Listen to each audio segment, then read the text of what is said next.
Hello प्यारे बच्चों, Lakshman class में आपका स्वागत है। हम लोग देख रहे हैं 12th क्लास केमिस्ट्री का अनसॉल्व पेपर और आज हम देख रहे हैं सन 2024 का सेट नंबर फर्स्ट 347 FZ।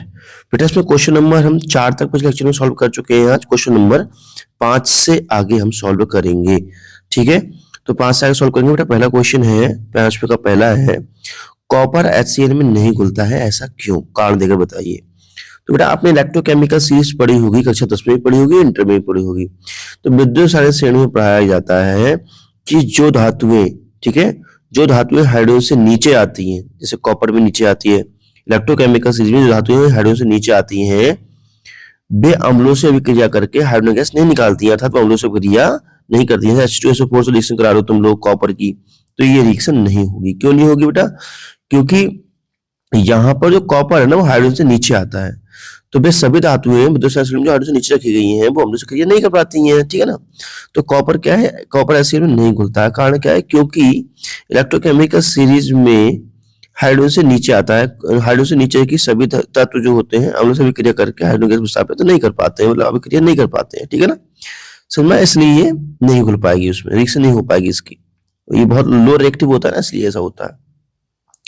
अब देखते हैं, क्या आप जिंक के पात्र में कॉपर सल्फेट का विलयन रख सकते हैं? कारण देकर स्पष्ट कीजिए। क्या जिंक के पात्र में कॉपर सल्फेट का विलयन रख सकते हैं? तो इसके लिए इलेक्ट्रोकेमिकल सीरीज आपको देखनी पड़ेगी। ठीक है, तो इलेक्ट्रोकेमिकल सीरीज में क्या होता है, तो इसका उत्तर होगा देखो नहीं, क्योंकि इलेक्ट्रोकेमिकल सीरीज में जिंक का स्थान कॉपर से ऊपर आता है। जो जिंक है ना इलेक्ट्रोकेमिकल सीरीज में वो कॉपर से ऊपर रखी गई होती है, तो इसलिए क्या है, जिंक कॉपर को, जो जिंक, इसी कारण जिंक है वो कॉपर के विलयन से कॉपर को डिस्प्लेस कर देगा। ठीक है, तो मेरा जिंक है कॉपर के विलयन को डिस्प्लेस कर देता है और हमारा जेटनेस ऊपर जाता है। तो क्या मतलब ये है, कॉपर सल्फेट का विलयन हमारा खराब हो जाएगा, इसीलिए उसको हमें जिंक के बर्तनों में नहीं रखना चाहिए। ठीक है, चलो अगला क्वेश्चन देखते हैं।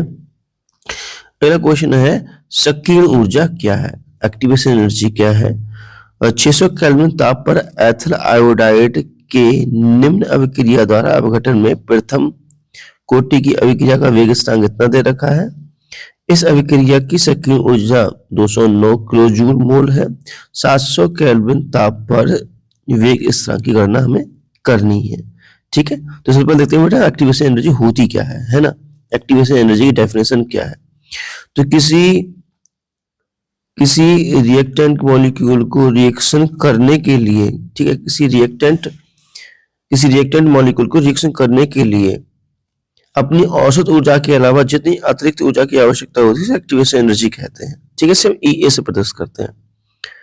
जैसे मैं आम भाषा में आपको समझाऊंगा, जैसे आप लोग हैं, ठीक है ना, आप लोग पढ़ाई कर रहे हैं, तो पढ़ाई करते करते क्या मन नहीं करता है, आपकी जो एनर्जी है उसमें आप पढ़ाई नहीं कर पा रहे हैं, तो आपको क्या है, उस पढ़ाई के अलावा भी आपको कुछ अतिरिक्त ऊर्जा, जैसे चाय हुई पीते हैं, चाय की आवश्यकता पड़ती है, तो आप अच्छे से पढ़ाई कर पाते हैं, नहीं कर पाते हैं, तो आपकी एक्टिवेशन एनर्जी होगी। मतलब अपनी खुद की ऊर्जा के अलावा जो बाहर से ऊर्जा ली जाती है उसको एक्टिवेशन कैसे कहते हैं ना। तो कोई रिएक्टेंट मॉलिक्यूल है, अगर वो अच्छे से रिएक्शन नहीं कर पाता है तो उसे कुछ बाहर से अपनी औसत ऊर्जा के अलावा कुछ अतिरिक्त ऊर्जा की आवश्यकता होती है, क्या कहते हैं? एक्टिवेशन एनर्जी कहते हैं। ठीक है ना? तो यहाँ पे एक न्यूनतम वर्ड और न्यूनतम अतिरिक्त ऊर्जा की आवश्यकता है, उसे कहते हैं एक्टिवेशन एनर्जी की, उसे एक्टिवेशन एनर्जी कहते हैं। ठीक है ना? तो देखो अब न्यूमेरिकल की बात करते हैं। न्यूमेरिकल में दिया हुआ है, देखो क्या क्या दिया रखा है बेटा, न्यूमेरिकल में पढ़ो क्या क्या दे रखा है।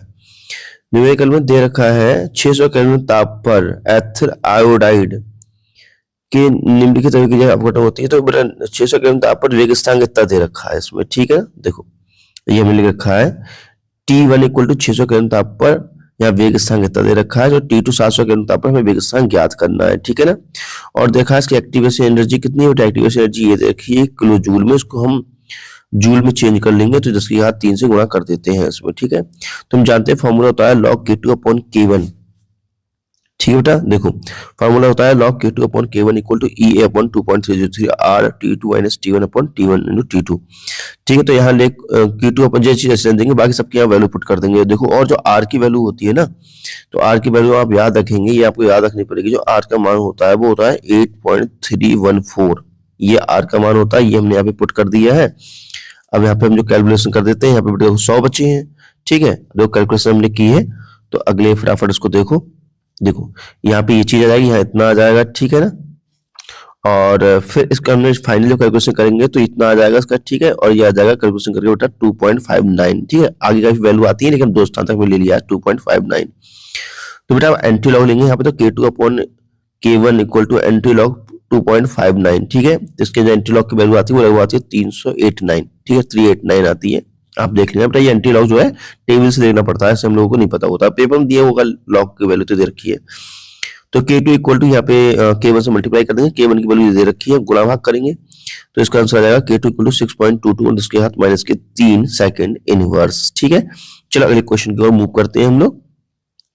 अगला क्वेश्चन जो है गा में लिखा हुआ है निकेल H2O का होल 6+2 का विलयन हरा है, किंतु निकेल सैनेट ये जो है ना निकेल CN का होल 4 नेगेटिव का विलयन रंगहीन है, समझाइए ऐसा क्यों होता है। समझाना है रंगहीन है ऐसा क्यों, ठीक है बेटा। तो देखो जो निकेल प्लस है जो होल 6 ये है ना, ये विलयन कलर्ड होता है क्योंकि इसमें DD ट्रांजिशन होता है, ठीक है ना। क्या होता है इसमें बेटा, DD ट्रांजिशन पाया जाता है। कारण कैसे, H2O वीक फील्ड लिगेंड होता है, H2 क्या है, एक वीक फील्ड लिगेंड होता है जिससे हल्का वियोजन होता है, ठीक है ना। जिससे क्या होता है, हल्का वियोजन होता है, जिससे आसानी से DD ट्रांजिशन हो जाता है, ठीक है ना। अब यहाँ पे हल्का वियोजन होता है, इसका मतलब यह है बेटा यहाँ पे जो यहाँ पे जो ना यहाँ पे वियोजन का मतलब क्या होता है मैं आपको समझाऊं। देखो जैसे ये है D ऑर्बिटल है, ठीक है, ये D ऑर्बिटल है, तो यहाँ पे जब लिगेंड भैया आते हैं तो लिगेंड जो है वीक लिगेंड है, ठीक है। तो इसका जो विपाटन होता है, जो इसका जो टूटना होता है इस तरीके से इनके बीच की जो होता है ये ना वियोजन, ये जो होता है कम होता है। ये गैप कम होने के कारण यहाँ का इलेक्ट्रॉन यहाँ आसानी से पहुंच जाता है और ये ऊपर का इलेक्ट्रॉन नीचे आसानी होता है, इसको बोलते हैं DD ट्रांजिशन। क्या बोलते हैं बेटा इसको, DD ट्रांजिशन बोलते हैं इसको, ठीक है ना।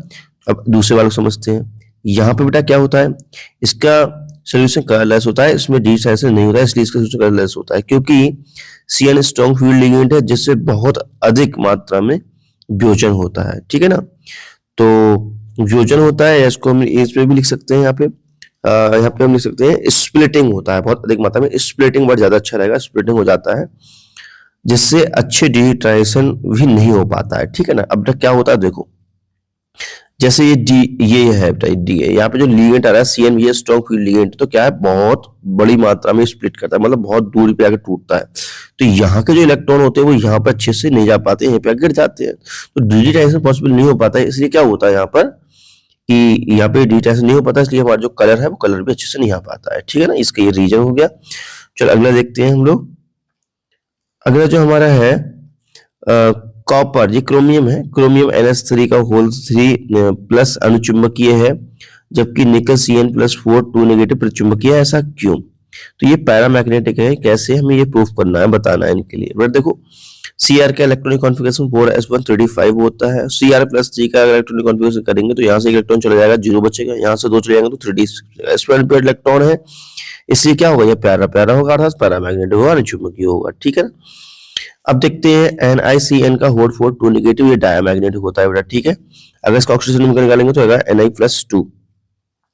अब यहाँ पे ना ये CN है, ये स्ट्रॉन्ग फील्ड लिगेंड है बेटा, CN क्या है, स्ट्रॉन्ग फील्ड लिगेंड है। ये स्ट्रॉन्ग फील्ड लिगेंड है, जैसे ही आता है, देखो स्ट्रॉन्ग फील्ड लिगेंड है, ये स्ट्रॉन्ग फील्ड लिगेंड जैसे ही आता है तो ये वाला ये जो इलेक्ट्रॉन होता है इसको भाग ट्रक के मारे, ठीक है ना। तो यहाँ पे देखो पेयरिंग हो जाती है बेटा, यहाँ पेयर्ड हो जाती है, इसलिए क्या होगा, ये अनपेयर्ड हो जाएगा। तो यहाँ देखो यहाँ पे जब पेयर्ड हो गया ना तो यहाँ पे हो गया डायमैग्नेटिक हो गया, क्योंकि यहाँ पे अनपेयर्ड इलेक्ट्रॉन संख्या बची ही नहीं, तो ये हो गया डायमैग्नेटिक होगा, ठीक है ना। तो ये क्या होगा बेटा, डायमैग्नेटिक, इसलिए है डायमैग्नेटिक, लिख लेना पूरा इसको। अगला हम क्वेश्चन देखते हैं। अगला क्वेश्चन है हमारा फ्रक्टोज का संरचना सूत्र लिखिए। फ्रक्टोज का बेटा संरचना सूत्र लिखना है, ग्लूकोज के 3 रासायनिक गुणों के बारे में हमारे लिए समझाना है, ठीक है। तो फ्रक्टोज का जनरल जो सामान्य जो होता है स्ट्रक्चर वो ये होता है, इसमें कीटो ग्रुप भी पाया जाता है, ये हमारा स्ट्रक्चर इसका ग्लूकोज का स्ट्रक्चर है, ठीक है ना। फ्रक्टोज का, सॉरी ग्लूकोज नहीं, फ्रक्टोज का। फ्रक्टोज में एल्डिहाइड होता है, ग्लूकोज में कीटो ग्रुप होता है, ठीक है ना। अब ग्लूकोज के 3 गुणों के रासायनिक समीकरण लिखिए। तो ग्लूकोज ब्रोमीन जैसे दुर्बल ऑक्सीडाइजिंग रिएजेंट से क्रिया करके 6 कार्बन वाला कार्बोक्सिलिक एसिड मतलब ग्लूकोनिक एसिड बनाता है, ठीक है। जैसे ये सिद्ध होता है कि ग्लूकोज में एल्डिहाइड समूह उपस्थित है। ये भी ऐसे भी आ सकता है, कैसे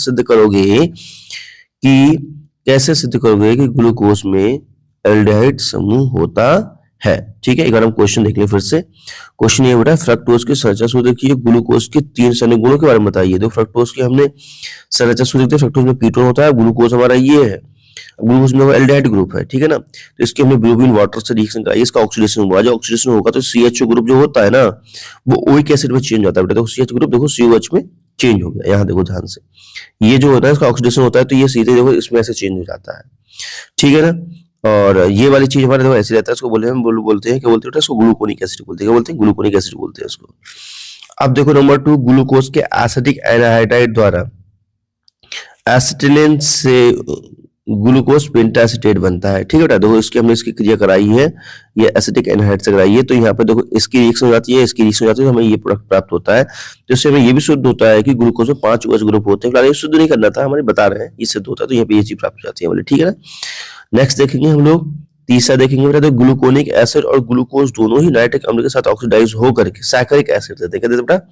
सैकरिक एसिड देते हैं, जिससे यह सिद्ध होता है कि ग्लूकोज में प्राइमरी अल्कोहल है। देखो यहाँ पे जो OH होता है, OH बेटा कायम हो जाता है, CH में चेंज हो जाता है, CH में इसे कहते हैं सैकरिक एसिड। देखो सैकरिक एसिड हो गया, ठीक है ना। तीन केमिकल प्रॉपर्टीज हम आपको बता चुके हैं। अब जो क्वेश्चन 6वां है ये थोड़ा बड़ा हो जाएगा, तो इतना ही देखते हैं। तो वीडियो को लाइक और करते हैं बेटा। नेक्स्ट क्वेश्चन, नेक्स्ट मतलब वीडियो में देखते हैं 6वां क्वेश्चन, ठीक है। तो वीडियो अच्छी लगी लाइक कर सकते हो, नेक्स्ट नमस्कार, जय हिंद, वंदे मातरम, बाय बाय।